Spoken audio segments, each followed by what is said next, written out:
Direto de Dourados, interior do Mato Grosso do Sul. O estado que uniu o calor do Mato Grosso com o frio do Rio Grande do Sul. Esse é o seu podcast Direito do Mato. Aqui é Fabrício Brown e já estamos no mês de julho. E agora nos restam 6 meses para não cumprir os planos do ano novo e culpar o Covid por isso. Aqui é professor Vinícius de Almeida e mais falso que boa sorte de professor em dia de prova é ficou lindo em você, de vendedora. Eu sou o professor Fernando Machado e vocês inexperientes adquiram a prudência e vocês tolos tenham bom senso.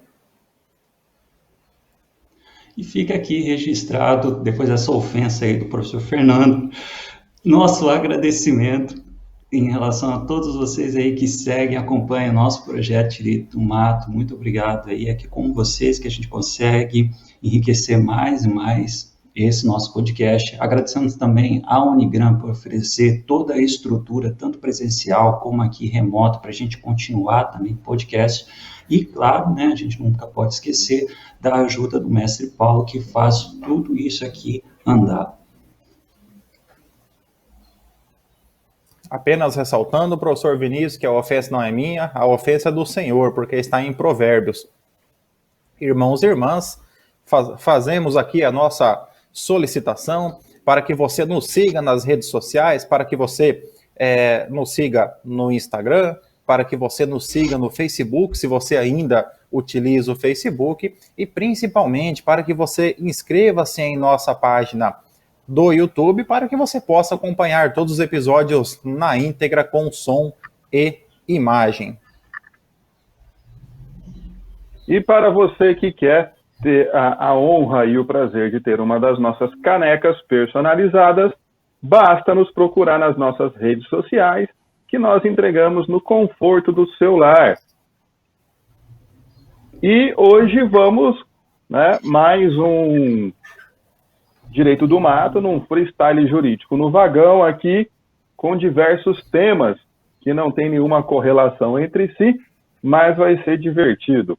A nossa primeira notícia hoje é sobre a proibição de caça em São Paulo não inclui controle e a coleta científica. Por decisão unânime, o Pleno do STF excluiu da proibição de caça no estado de São Paulo as atividades de controle populacional de espécies e de coleta para fins científicos. A matéria foi examinada em uma ADIM proposta pela PGR, cujo objeto é o artigo 204 da Constituição Paulista, que proíbe a caça sob qualquer pretexto no território estadual. Ao proibir o voto em sessão presencial, o relator da ADIM, ministro Dias Toffoli, explicou que a Lei de Proteção à Fauna, Lei Federal 5.197/67, tem como princípio geral a proibição da caça, mas admite exceções diante de peculiaridades regionais.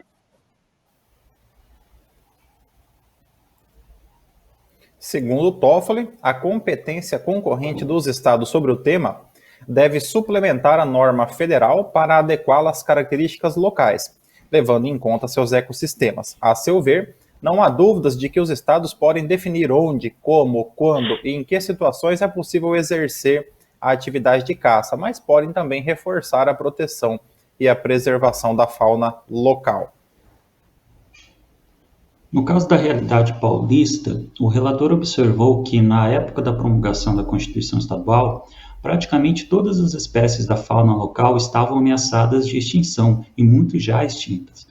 Portanto, em atenção a essa comprovada peculiaridade regional, a prática da caça foi vedada para assegurar a proteção do meio ambiente e atender às diretrizes da Constituição Federal para a defesa e proteção das espécies em riscos de extinção. Entre aspas, existindo legislação federal que já proíba essa atividade, o Estado de São Paulo apenas reforçou a determinação no âmbito de sua competência concorrente, fecha aspas.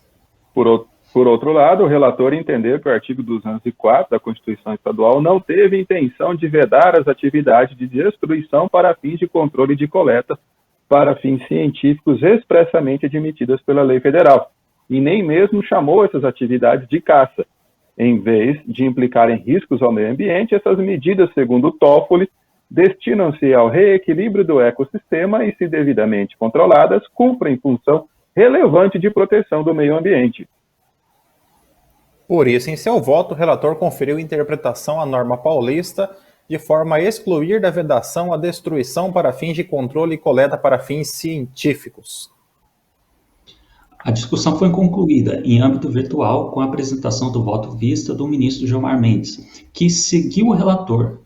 Para Mendes, a norma invadiu competência legislativa da União ao vedar a caça de forma absoluta e restrita. Entre aspas, essas modalidades de coletas de animais destinam-se ao reequilíbrio do ecossistema e à sua proteção, desde que devidamente controladas, fecha aspas, concluiu. A decisão foi unânime.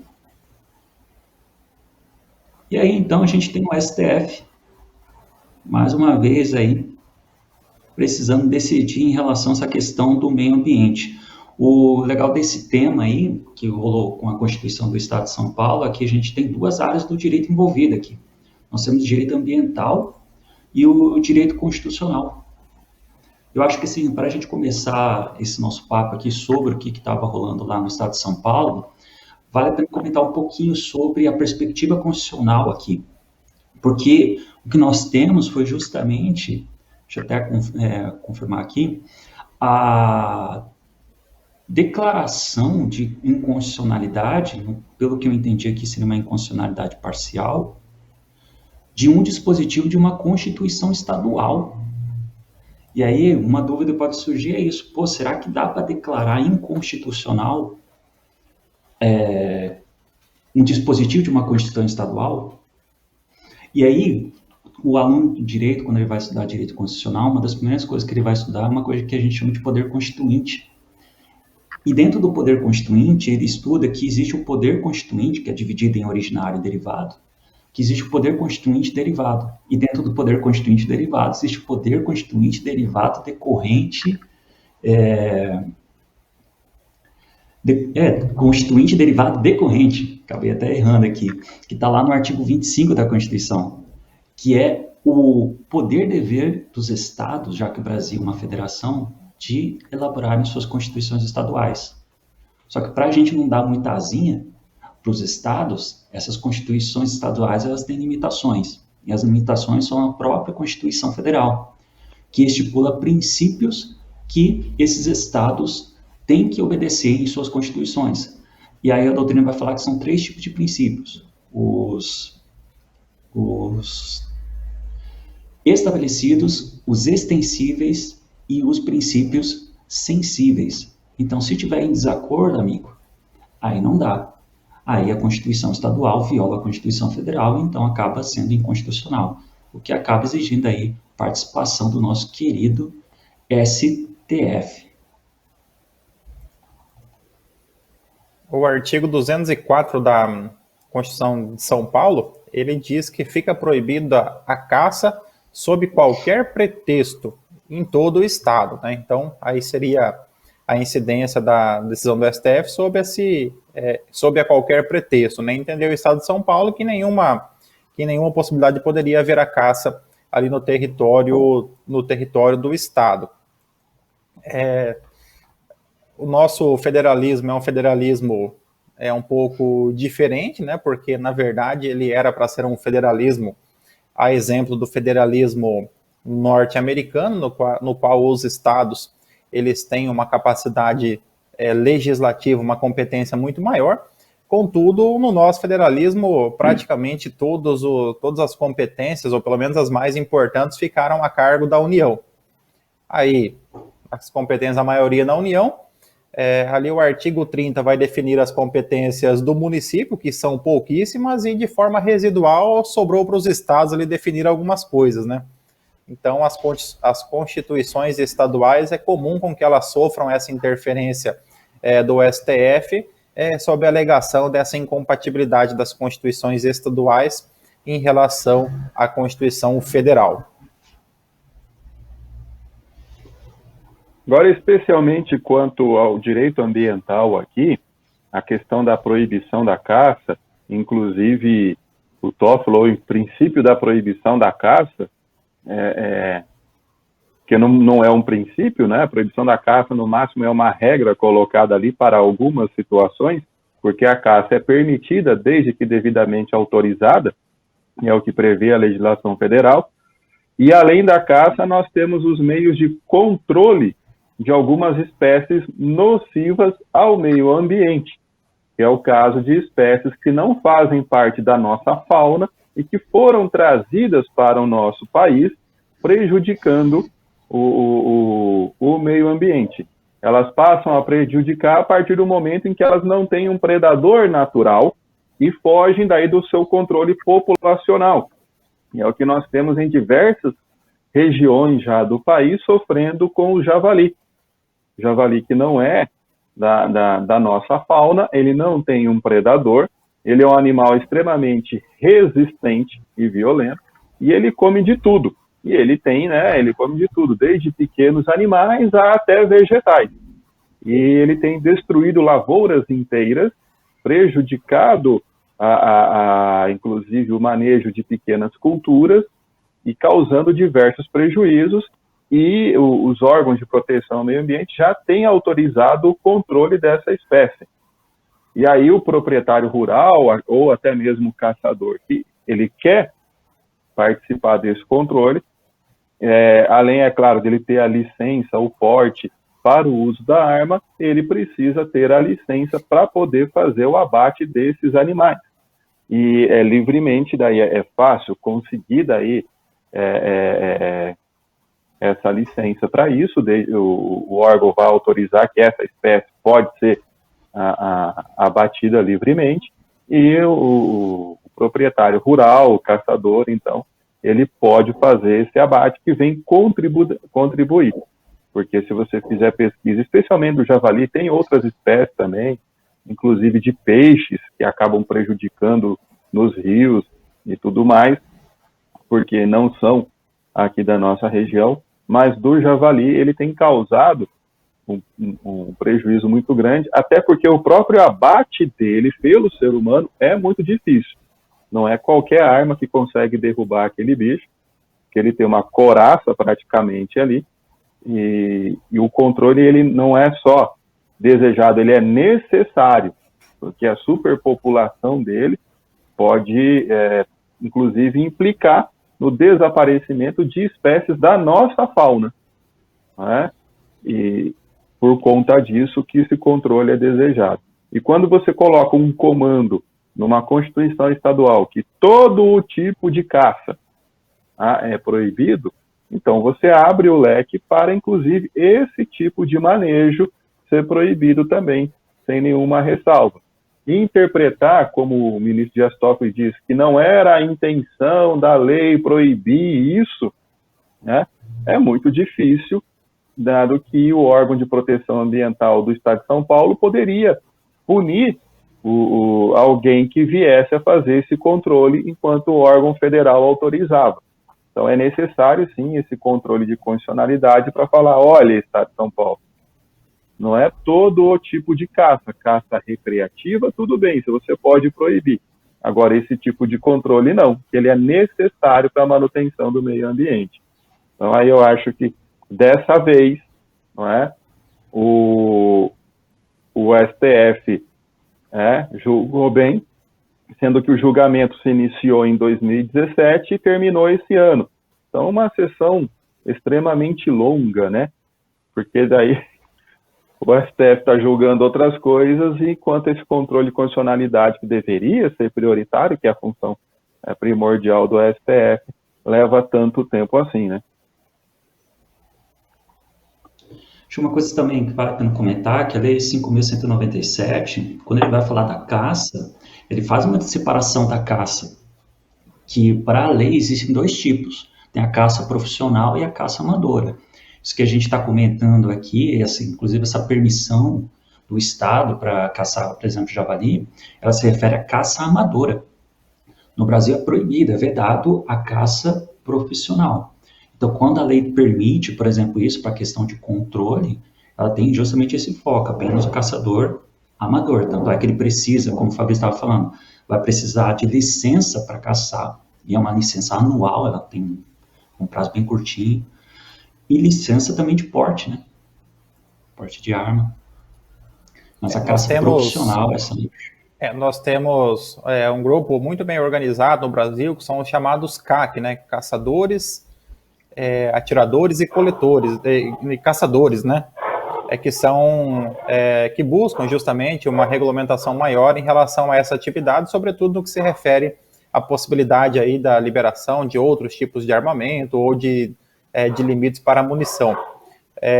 Agora, se nós brasileiros, né, já sofremos alguns problemas em relação à introdução dos javalis, ou nos anos 80 ou 90, o professor Fabrício talvez vá se lembrar, uma época que as pessoas, foi noticiada ali a possibilidade da pessoa ter renda com criadouros de escargot, e aí acabaram introduzindo aquela espécie, me fugiu agora o nome mas uma espécie que não tem nada a ver com... É um caramujo africano que trouxeram para cá, que não tem nada a ver com escargot. Isso, e as pessoas aí, quando descobriam o golpe, né, o golpe está aí, cai quem quer, né, as pessoas compravam uma caixa de caramujo africano e se livrava deles no terreno baldio mais próximo, né? O que causa até hoje alguns desequilíbrios, além por exemplo, do tucunaré, que é um peixe da região norte, que acaba sendo introduzido em outras regiões e acaba trazendo desequilíbrio ecológico, mas nada disso se compara ao que sofrem os colombianos na região de Medellín em relação aos hipopótamos de Pablo Escobar. Pablo Escobar, ele tinha 3 hipopótamos ali na sua propriedade particular, no seu zoológico particular. Depois, quando veio ali o óbito dele, a decadência ali como um todo, esses animais acabaram sendo soltos ou fugiram.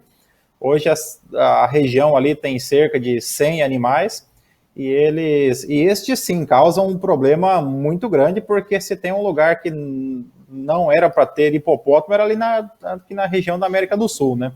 Então eles trazem problemas muito grandes, né? É uma situação semelhante a essa vivenciada no Brasil em relação aos javalis. Aí o Fabrício estava comentando sobre essa permissão legal de poder abater, por exemplo, javali. Isso porque a gente consegue ver na Lei de Crimes Ambientais, onde ele vai prever lá no seu artigo 37 algumas hipóteses onde é possível o abate de alguns animais. E aí uma coisa que eu sempre fiquei na dúvida é o seguinte: e será que então no Brasil dá para gravar um episódio de Largados e Pelados? Ou seria crime ambiental? Não sei se vocês já assistiram Largados e Pelados. Dá para gravar sim, ué. Porque você tem que matar animal. Porque... Ué. Bom, a legislação, ela permite a caça para consumo ali, para alimentação. Agora, fala em estado de necessidade. E não parece que haja uma diferença entre estado de necessidade ocorrido de forma natural ou provocado por um programa televisivo, né? Então, é um estado de necessidade culposo ou doloso, né? Não parece que haja essa distinção dessa forma, então poderia, né, ser gravado. Mas o programa é chato, né? Vocês gostam? Eu acho bem bobo aquele programa. Acho que a maioria dos programas de televisão. Rapaz, mas melhor mesmo Ame ou Deixa Vancouver. Esse é um programa bom. Esse eu não conheço. É do mesmo, mais ou menos o mesmo estilo. É bem parecido, né? Tem que comprar e vender casa e ficar pelado no meio do mato, é igualzinho os programas. Não, é tudo gravado por americano ou canadense, depois faz aquela tradução bem descompassada e traz aqui fica passando lá nem lembro que canal que passa. Bom, mas vai assistir outra coisa, professor Vinícius. Não, fica a sugestão de TCC aí, ó. Se é possível gravar Largados e Pelados aqui no Brasil. Depois dessa referência filosófica, acho que podemos passar para a próxima notícia. Faça as honras, professor Fernando. Vamos lá. Mulher perde parte da orelha após rinoplastia e não consegue mais usar fone. Após 4 dias da cirurgia, a chinesa percebeu que o tragus, uma cartilagem no interior da orelha, havia desaparecido. Aos 31 anos, uma mulher identificada como Zhao descobriu ter perdido parte da orelha após realizar uma rinoplastia no hospital Angeling de Chengdu, na China. Em relato ao jornal, o Fabrício colocou de propósito para mim, né?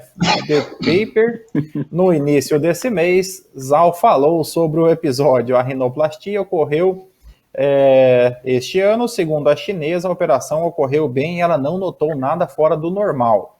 Contudo, 4 dias depois, ao analisar sua orelha no espelho, percebeu que havia uma parte faltando. O tragus, uma cartilagem pontuda no interior da orelha, havia desaparecido. Revoltada, óbvio, a mulher procurou os médicos responsáveis pela operação, mas ouviu dos profissionais que a situação era normal. Além disso, segundo eles, Zhao havia assinado um documento de consentimento no qual autorizava a retiragem de cartilagem para rinoplastia. Ao contatar outros especialistas, a mulher descobriu que a retirada do tragus está longe de ser normal em um procedimento de rinoplastia. A chinesa exigiu reembolso total da cirurgia, além de compensação financeira e outro procedimento para corrigir a orelha. Conforme Zhao, a orelha dela não suporta mais carregar fone de ouvido. O hospital, no entanto, não concordou com os termos de Zhao e negou qualquer ajuda, inclusive reembolso. A mulher decidiu, então, procurar a polícia que investiga o caso. É interessante demais. Paulo, se você puder ajudar o nosso ouvinte do podcast, coloque uma imagem de um tragus aí, porque eu confesso que eu tive que procurar aqui para lembrar o que era um tragus. Pode mandar, eu vou mandar essa imagem. Eu vou mandar o link da notícia para o Paulo, ele pode colocar. Mas como é que o ouvinte vai ver, Fernando? Na verdade, o termo foi incorreto. Seria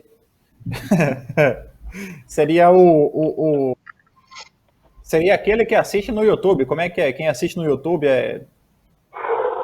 Espectador. Telespectador. Mandei para você, Paulo. Tá no teu WhatsApp. Pô, só que o cara que escreveu o nosso web espectador. O cara que escreveu nosso astronauta, como disse o vereador.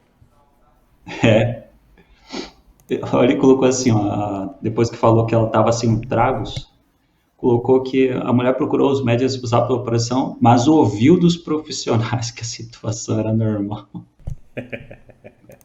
Não dá para perder, né, as piadinhas aí. Mas ela não ficou surda, porque tirou um... Mas a questão aqui fica justamente nessa... tudo bem que aconteceu na China, mas é exemplificativo isso, da responsabilidade, né, do médico nesses casos, né? Ao princípio, né, aqui, tanto que ela disse que assinou um consentimento, que no Brasil seria chamado de termo de consentimento pós-informado, onde o médico, aí a orelha dela perdeu justamente a parte que trava o fone de ouvido na orelha. Então, aí você não tem mais como. Ela pode usar o outro tipo, né? Mas, coitado. O termo de consentimento pós-informado, como eu estava falando, é justamente o termo que o paciente assina após ser informado de todos os riscos do procedimento médico que irá realizar. Inclusive, se implica em retirada de membro, diminuição de função, colocação de próteses, órteses, etc., que será realizado durante a cirurgia. Inclusive do pós-operatório, como que vai ocorrer, E depois de previamente esclarecido, né, após isso ele dá o seu consentimento para a realização.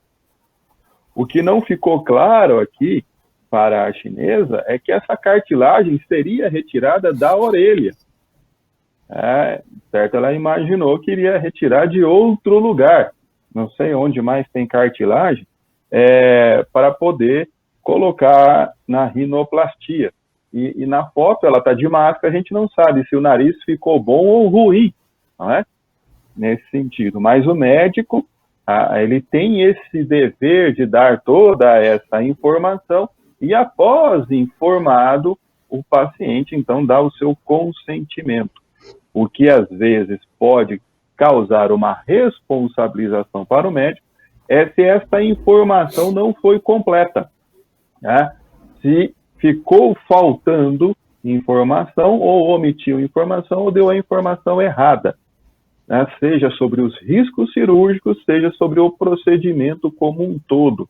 E aí, nesse caso, então, o médico pode vir a ser responsabilizado.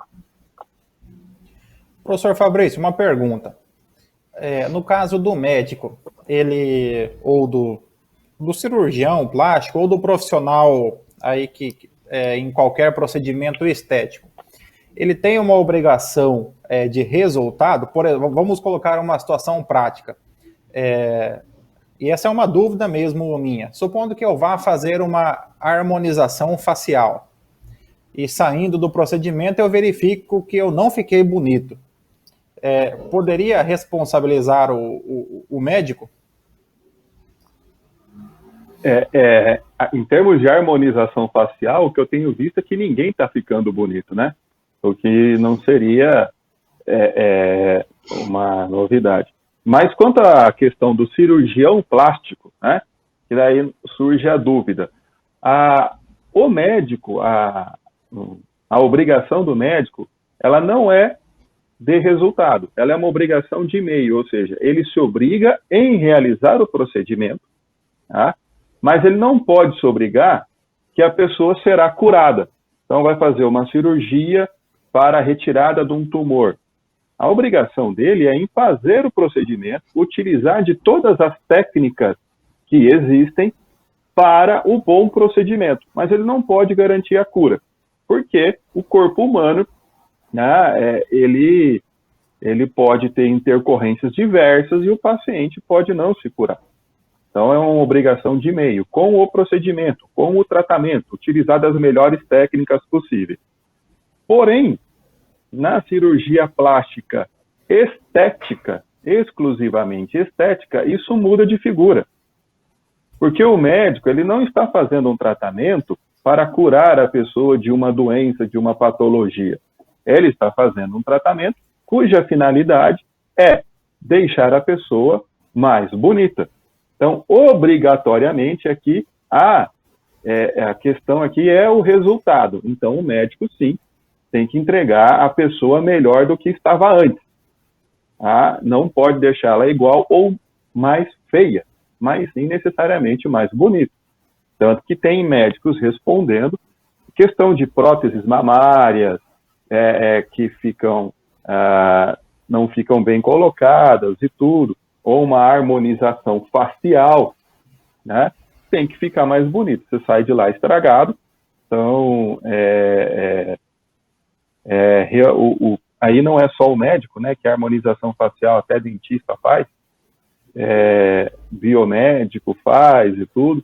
Então, necessariamente tem que ser melhor. Se ficou pior, não é?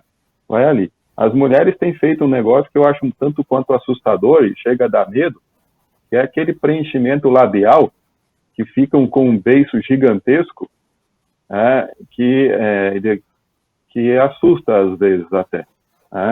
Então, aí nesse caso, a cirurgia plástica exclusivamente estética é uma obrigação de resultado. Já não é de resultado a cirurgia plástica restauradora, que em virtude, por exemplo, de uma queimadura, né, de um acidente de trânsito, aonde o corpo precisa ser restaurado. Você vai buscar colocar como era antes, mas é difícil fazer isso. Então, na restauradora, daí é uma obrigação de meio.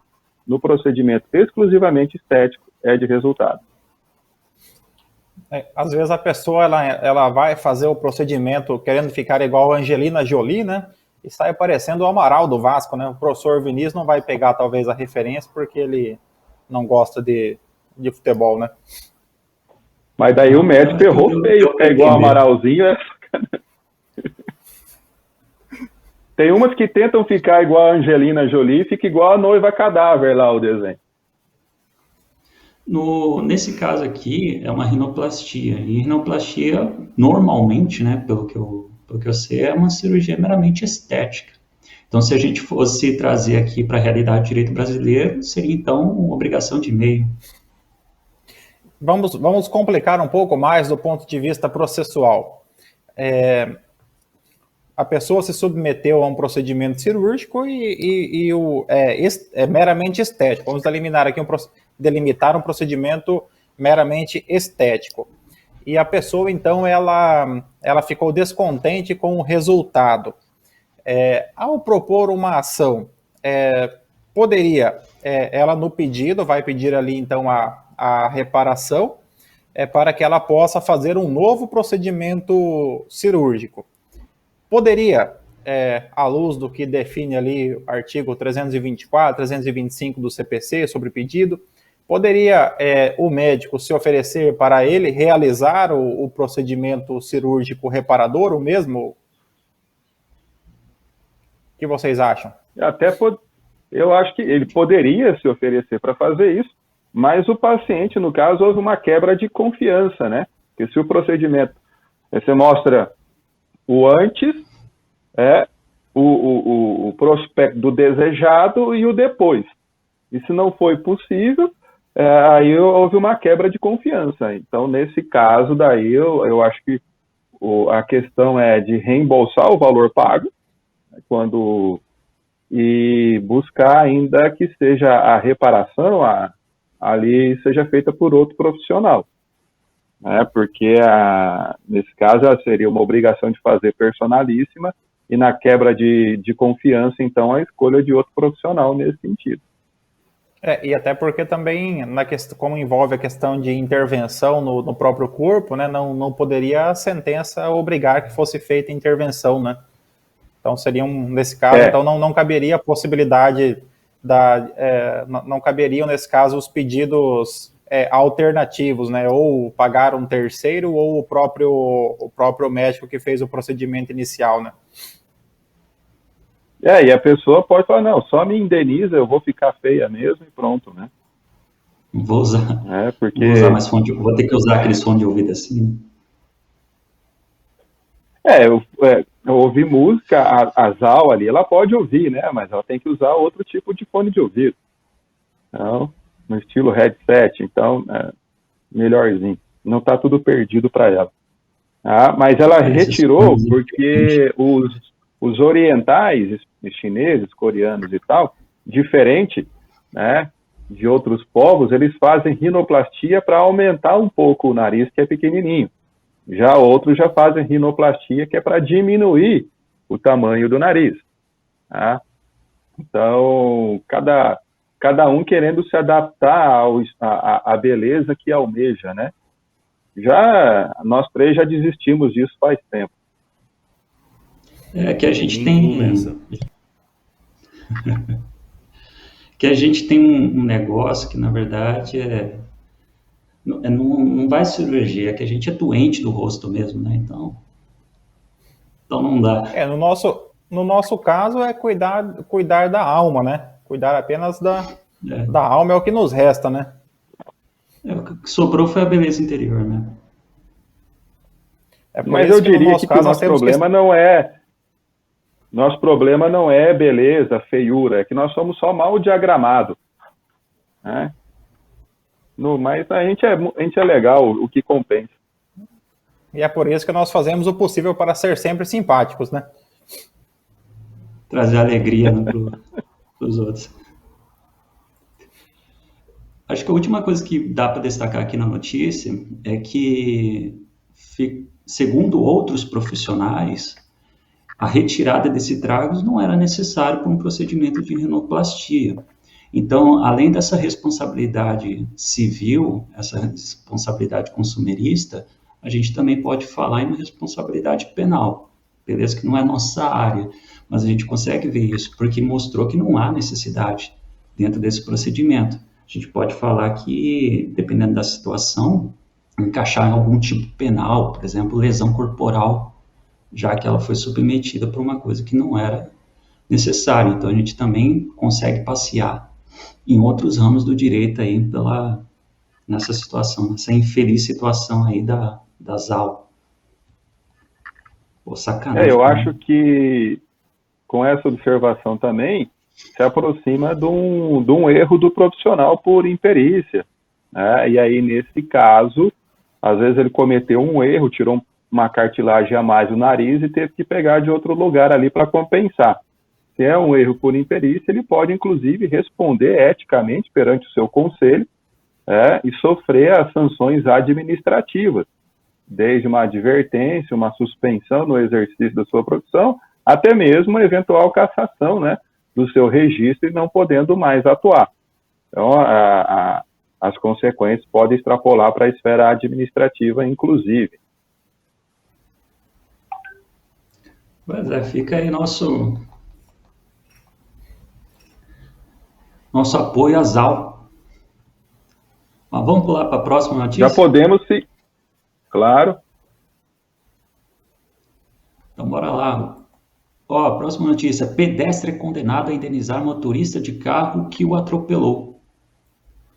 Um pedestre foi condenado a indenizar em R$ 2.400 o motorista de carro que o atropelou, em Cascavel, no oeste do Paraná.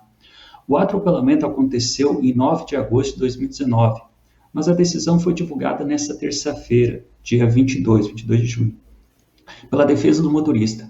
Na ocasião, o pedestre teve ferimentos graves e o motorista não se feriu. Conforme o advogado motorista. Conforme o advogado motorista, Elivelton. Eu se empolguei. Estamos gravando na hora do almoço, o Fernando está com fome, então. Conforme o advogado motorista, Elivelton Peixoto, o condutor entrou com o processo na justiça e ganhou, porque conseguiu provar que não teve culpa pelo acidente. O pedestre ainda pode recorrer da decisão. O atropelamento aconteceu na BR-277, próximo ao trevo Cataratas, após o condutor tentar desviar do pedestre que atravessava a rodovia e não conseguir e o atropelar. A justiça vai se basear principalmente na lei, o nosso Código de Trânsito Brasileiro, que é a lei que vai reger essas relações de tráfego, se aplica a todos, pedestres, ciclistas, quem está motorizado, e nessa situação o pedestre agiu com imprudência. Como ele deu causa ao acidente, ele deve ser responsabilizado e indenizar aquele que teve prejuízo. Aqui, já que falamos em almoço, farei uma propaganda gratuita aqui para o Álvaros, né? Já solicitei o meu almoço, hoje o almoço será do Álvaros, o melhor almoço de Dourados, né? Então, se você quer um almoço de qualidade, peça ali no Álvaros, né? Fica aqui nossa propaganda gratuita, né? Vai que em uma dessa eu ganho um adicional de tilápia, né? Então, fica aqui a propaganda para o Álvaros. Beleza, esse momento merchan não combinado, né? Muito bom. Ó, só que uma coisa que eu não entendi nessa notícia foi o acidente, porra. Não entendi nada como é que rolou esse negócio. Não, o jornalista, redator aqui, é bem fraquinho, mas pelo que eu pude entender, o pedestre foi atravessar a rodovia, né, e, como gosto de colocar o jornalista, foi colhido pelo outro veículo, pelo veículo ao atravessar a rodovia.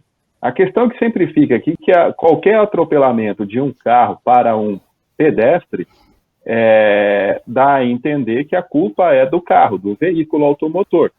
Porém, o Código de Trânsito Brasileiro, né, ele é de 1997, ele é estruturado em uma forma de organizar em que há responsabilidades de todos aqueles que compõem o trânsito.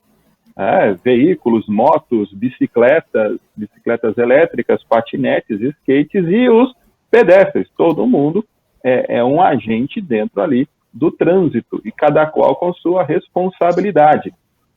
Então, o pedestre também tem todo um capítulo dentro do Código de Trânsito Brasileiro destinado ao pedestre, como que ele deve se comportar no trânsito. Então, a primeira questão ali é que o pedestre, ao atravessar qualquer pista de rolamento, né, ruas, estradas, ele deve fazer no local destinado para isso. Então, nas faixas de pedestres, faixas elevadas, passarelas, quando houver passarelas. E a questão fica, e quando não tem? Né? E quando não tem uma rodovia, por exemplo, que você não tem ali o local destinado para fazer aquela travessia. Então, nesse caso, o pedestre ele deve aguardar, né, que não haja nenhum veículo atravessando para que ele possa fazer isso com segurança. Daí é responsabilidade do pedestre analisar se ele pode ou não atravessar, e não o veículo, porque numa rodovia é destinada para o veículo. Por isso, quando tem uma faixa de pedestre, uma faixa elevada, aí é obrigação do condutor do veículo tomar cuidado para, se há pedestre, ele esperar a passagem do pedestre. Mas aonde não tem isso, né, aí o pedestre tem que tomar cuidado. Por isso que no trânsito dentro da cidade tem faixa de pedestre, o pedestre deve passar por ali e não por outro lugar na pista. Porque daí o veículo não está tendo essa atenção. Dourados, né, Fernando, é sempre uma emoção, né, a gente atravessar, inclusive, na faixa. Todo mundo tem medo. Tem pessoas que têm medo até do sinal fechado, espera o sinal abrir para os carros sair para daí passar. Então, tanto que aqui era uma curiosidade, quando nós fomos fazer o mestrado em Umuarama, a gente ia atravessar na faixa, os carros paravam, a gente não confiava, ficava andando, vai, não vai, vai, não vai, vai, não vai. Então, nós vivemos realmente, de forma...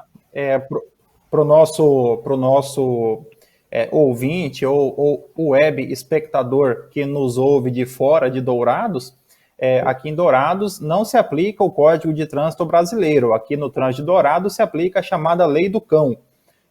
Então aqui, quando o pedestre está na faixa atravessando, normalmente o carro acelera, né? Então nós temos aqui um código próprio no trânsito douradense. Por exemplo, em Dourados não é obrigatório seta, quando o sinal verde ele abre, nem sempre o carro vai.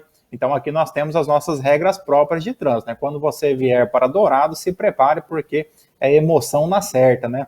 Em relação a isso, o professor Fabrício lembrou desse ponto nostálgico, quando nós fizemos um mestrado no Paraná, e também nós colocávamos muitos paranaenses em risco, né, professor Fabrício, porque eles são acostumados a, quando eles vão atravessar a faixa, os carros param, né? E nós, eventualmente, não parávamos, né? Então, normalmente, nós causávamos muitos sustos à população do Paraná. Fica aqui as nossas sinceras desculpas pelos sustos que nós causamos ao longo desse período de mestrado, né?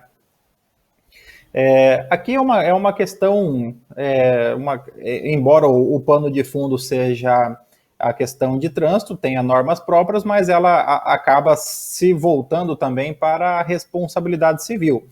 Ou seja, o pedestre ele descumpriu as suas obrigações de trânsito, então houve uma infração administrativa de regras de trânsito por parte do pedestre, que atravessou ali uma rodovia de forma inadvertida, né? Ou seja, de forma ali sem verificar a segurança do tráfego, e acabou então causando o acidente, né? A princípio nos causa uma certa surpresa o pedestre ser responsabilizado no atropelamento, né? No direito penal seria uma situação de bis in idem, né? Então você, além de ser atropelado, você ainda deve arcar com os gastos, com os reparos do veículo que o atingiu, né? Mas é uma situação que, embora seja excepcional, ela pode sim acontecer. O pedestre deu causa ao acidente, trouxe um prejuízo para aquele que o atingiu. Felizmente, a princípio, não houve aí danos mais graves, né? E que, embora seja uma situação não muito comum, ela vai se restringir à questão da responsabilidade. Prejuízo causado é prejuízo que deve ser ressarcido por aquele que o causou. O local onde foi o acidente também é muito importante, porque no final das contas foi uma rodovia, foi numa PR, onde o veículo ele já está em uma velocidade acima, por exemplo, se fosse um perímetro urbano.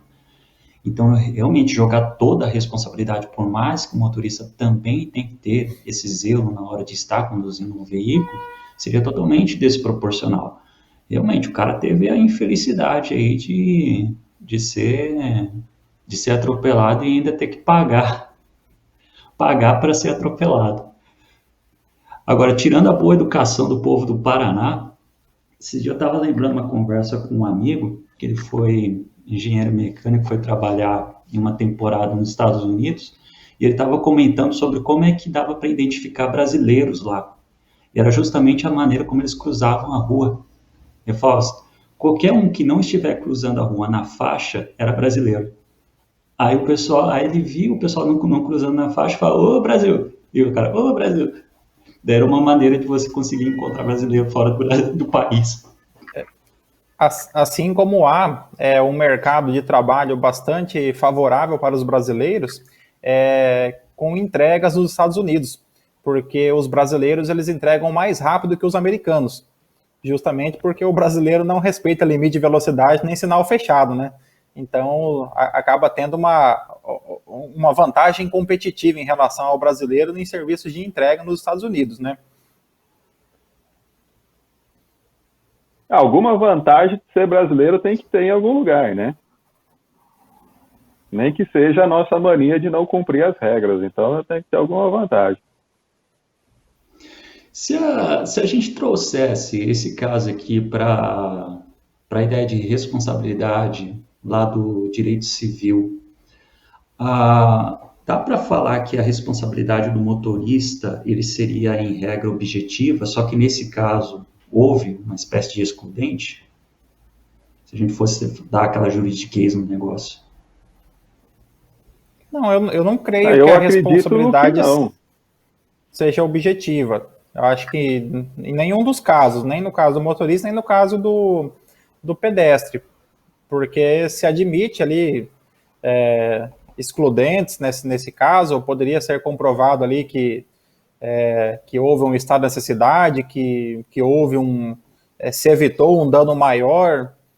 Por exemplo, você tinha ali 4 crianças, aqui em Dourados isso pode acontecer, né? Você está cruzando aqui a via principal, de repente uma família com 6 pessoas atravessa ali, e aí criança para todo lado, e o pessoal correndo, e aí você desvia de 4 ou 5 pessoas e acaba atingindo uma, em tese seria o prejuízo menor. Eu não acredito que haveria responsabilidade objetiva em nenhuma das situações. Em ambas, seria necessário que se demonstrasse aí ou o dolo, ou que a pessoa se atirou na frente do carro, ou a culpa, né, que no caso do pedestre foi uma culpa, que foi uma imprudência, né, ter cruzado a via sem se certificar da segurança da travessia.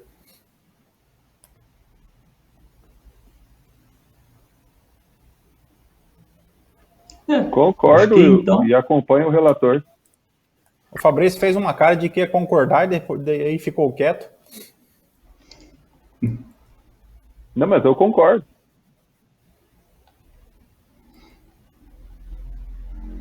Então é isso aí, gente. Fica a lição de moral. Você, como pedestre, também tem que obedecer o Código de Trânsito Brasileiro. Exceto se for aqui em Dourados, né? Que aqui é sempre estado de necessidade, né? Você sempre estará correndo risco, né? Rotatória é terra de ninguém. Irmãos e irmãs, chegamos ao final de mais um episódio do Direito do Mato. Fica aqui o nosso agradecimento a você que nos ouviu, um agradecimento muito maior a você que nos ouviu até o final. É uma satisfação sempre contar com o seu carinho, com a sua participação, porque o projeto Direito do Mato ele é feito exclusivamente com a finalidade de levar um pouco de conhecimento jurídico para você. E não deixe de acompanhar a gente nas redes sociais. Confira o perfil Direito do Mato lá no Instagram e no Facebook. E agora que você já acompanhou esse episódio até o final, se estiver assistindo aí no YouTube, não deixe de curtir esse episódio de hoje. Também não deixe de assistir os episódios anteriores. Curta, compartilha para a gente continuar enriquecendo mais e mais esse nosso podcast. Mas também, se você quiser, a gente tem disponível lá no Spotify e também em outras redes de streaming. Ajude esse projeto e encaminhe para os grupos da família no WhatsApp, né, no Telegram, divulgue isso, compartilhe no Facebook, no Instagram, torne esse projeto cada vez mais viável, aumentando o nosso público. Tenham todos uma ótima semana, um grande abraço, sejam felizes.